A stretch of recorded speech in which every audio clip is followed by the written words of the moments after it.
Bueno, muy bien. Comenzamos con el curso de programación 2. En este caso vamos a desarrollar nuestro propio tipo de datos, ¿sí? Vamos a realizar un ejemplo sencillo que es el de un tipo de datos de nombre fecha, ¿sí? Este tipo de datos fecha va a tener consigo mismo un día, un mes y un año, ¿sí? Esto va a representar mi propio tipo de datos de la clase fecha. Obviamente que falta más información aquí, pero lo principal es que va a tener o va a contar con estos tres tipos, con estos tres atributos, ¿sí?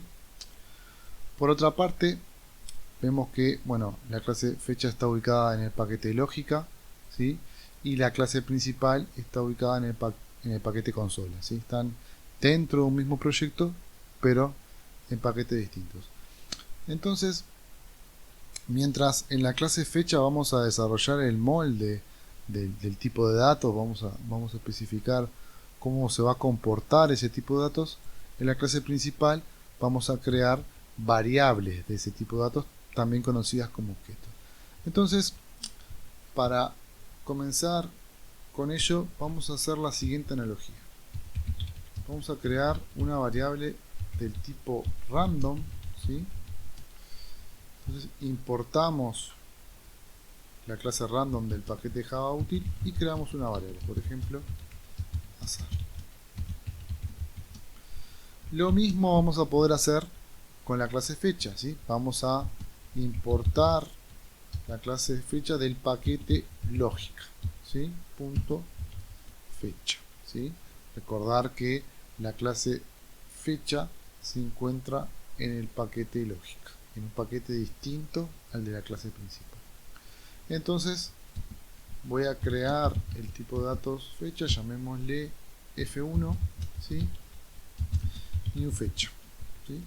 Como se puede observar, la creación es idéntica al de la clase random. Decimos que la clase random, por ejemplo, es una clase de la biblioteca de clases de Java, también conocida como la API, ¿sí? La API de Java, y la clase fecha será una clase desarrollada por el usuario, ¿sí? Bien, entonces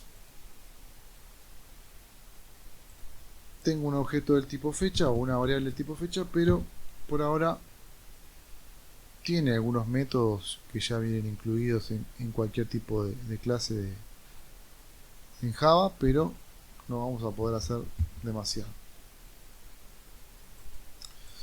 Para poder trabajar con los atributos, para poder hacer las operaciones primitivas, bueno, tenemos que trabajar con métodos. ¿Cuáles son las operaciones primitivas más elementales? Bueno, aquellas que me permiten asignarle un valor o asignarle valores a los atributos y aquellas que me permiten obtener los valores de los atributos. Es decir, en la clase principal yo le voy a asignar valores a F1 de día, de mes y de año y después voy a querer visualizarlos, por ejemplo. Entonces, ¿cómo hago eso? Voy a trabajar con métodos, ¿sí? Voy a decir, por ejemplo, que el método va a, por ejemplo, voy a querer asignarle un valor al método, al atributo, perdón, al atributo día. Entonces diré void set día, ¿sí? Y le voy a asignar un valor entero, ¿sí? Por ejemplo, diré día se asigna día.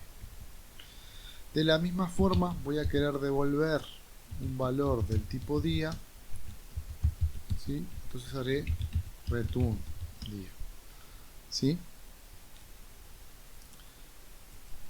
Sin embargo, con esto todavía no me alcanza, ¿sí? Vamos a tener que aplicar un concepto distintivo de la programación orientada a objetos que se llama encapsulamiento. Es decir, yo voy a decir que los atributos van a ser invisibles para la clase principal, ¿sí? Yo no voy a poder modificar atributos directamente, sino que a través de sus métodos. Es decir, yo voy a declarar a los atributos como privados, todos los atributos como privados, y a los métodos como públicos. Y eso me va a permitir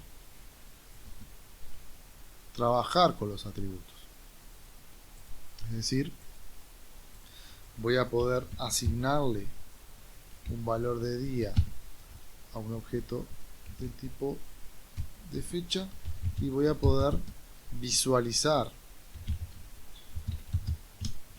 los valores del tipo de fecha. Es decir, voy a poder devolver el valor día de la variable f1. ¿Sí? Entonces, ¿qué voy a hacer? Bueno, voy a hacer lo que se llaman un setter y un getter para cada atributo que contenga mi clase. Si en este caso me faltan los setter y getter de mes y de año, que van a mantener la misma estructura que en los métodos setter y getter del atributo día.